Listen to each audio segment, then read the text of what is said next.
Hi friends, I'm Miss Courtney. Last time we learned to use calm down strategies when we're angry, and today we're going to see what Josh is doing. I have to tell everyone something right now. I can't wait. Whoa, you seem very excited to tell your story, Josh. Feeling excited makes your body feel all jumpy. It makes it hard to wait. Does Josh need to calm down so he can be focused at group time and wait for his turn? Do you guys think Josh needs to calm down, or is he ready right now to tell his story? He looks really excited. His body's moving a lot. So let's help him calm down. Okay. So put your hands on your tummy and say, "Stop. I'm excited." Stop. I'm excited. Take some belly breaths.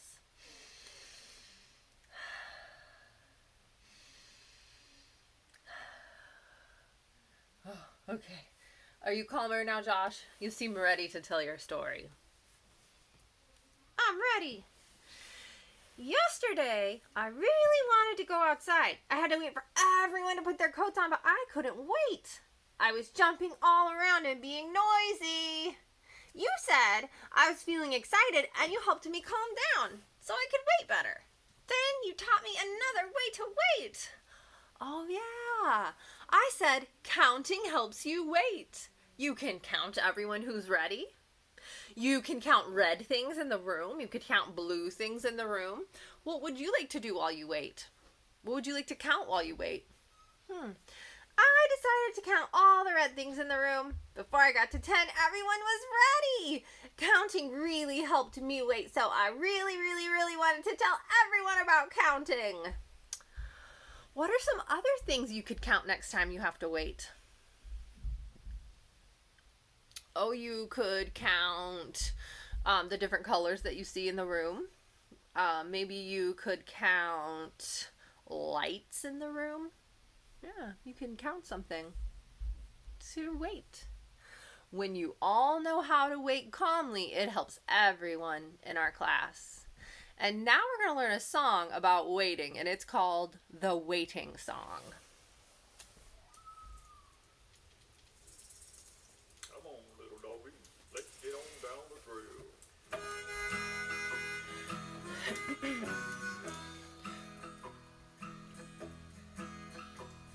Oh, when we need to wait, oh, when we need to wait, we can count and we can breathe, and sing can help us wait.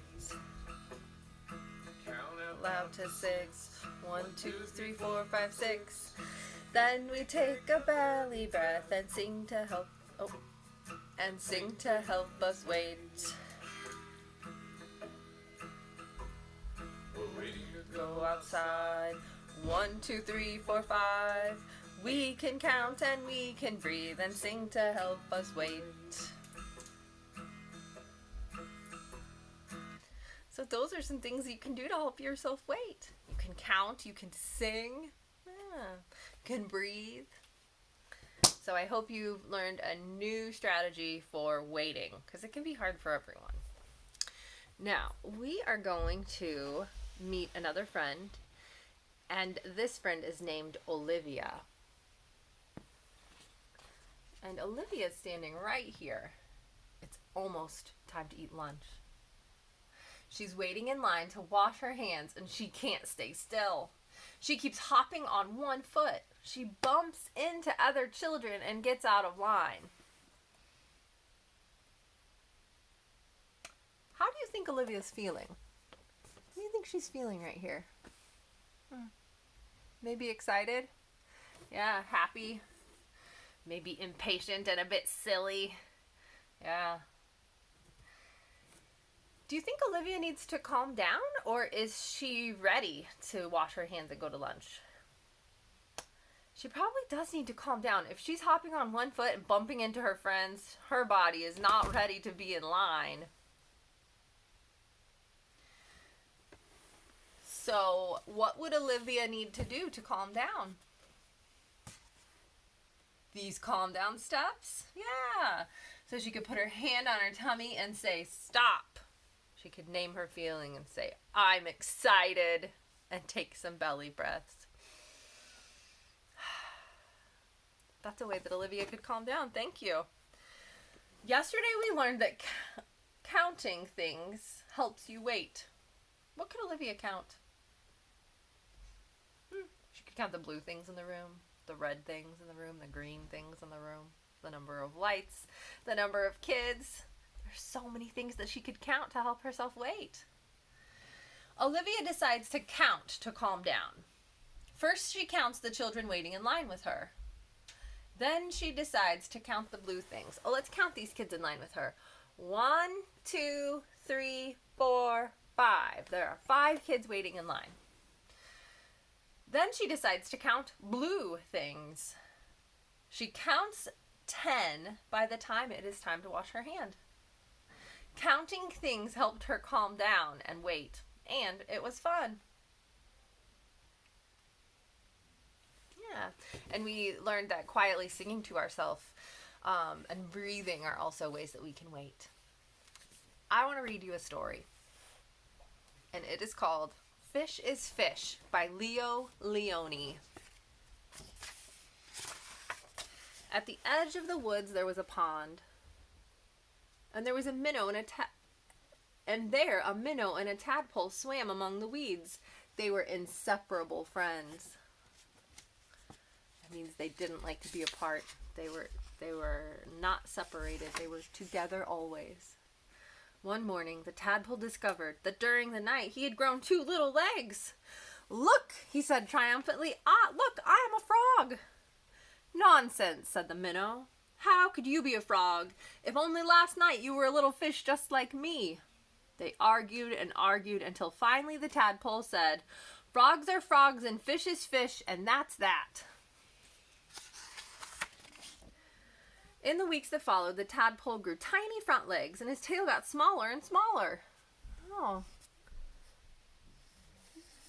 He's changing, huh? He's looking different.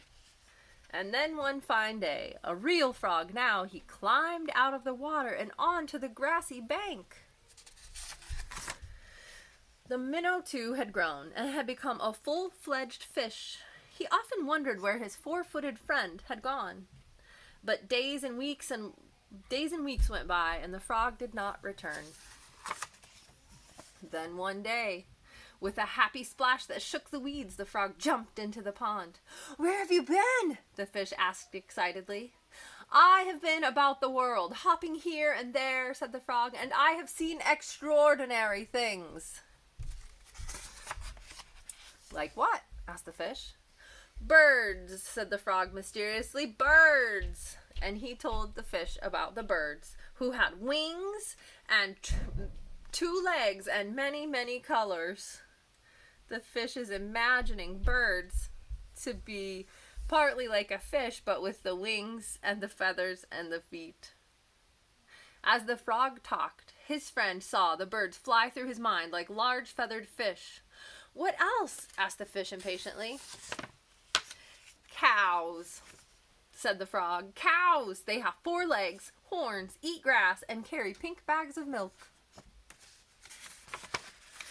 "And people," said the frog. "Men, women, children." And he talked and talked until it was dark in the pond. But the picture in the fish's mind was full of lights and colors and marvelous things that he just couldn't sleep. Ah, if only he could jump out about like his friend and see that wonderful world.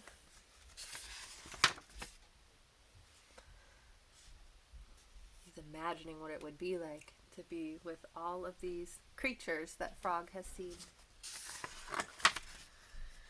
And so the days went by.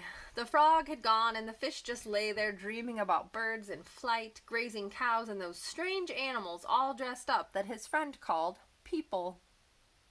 One day he finally decided that come what may, he must see them. And so, with a mighty whack of the tail, he jumped clear out of the water and onto the bank. He landed in the dry, warm grass, and there he lay, gasping for air, unable to breathe or move. "Help!" he groaned feebly.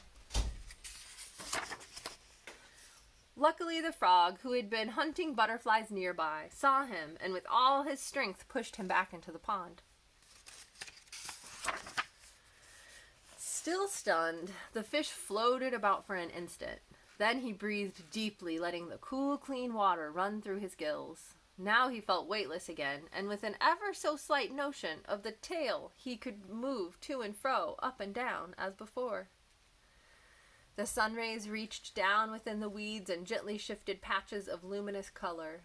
This world was surely the most beautiful of all worlds. He smiled at his friend the frog, who sat watching him from a lily leaf. "You were right," he said. "Fish is fish."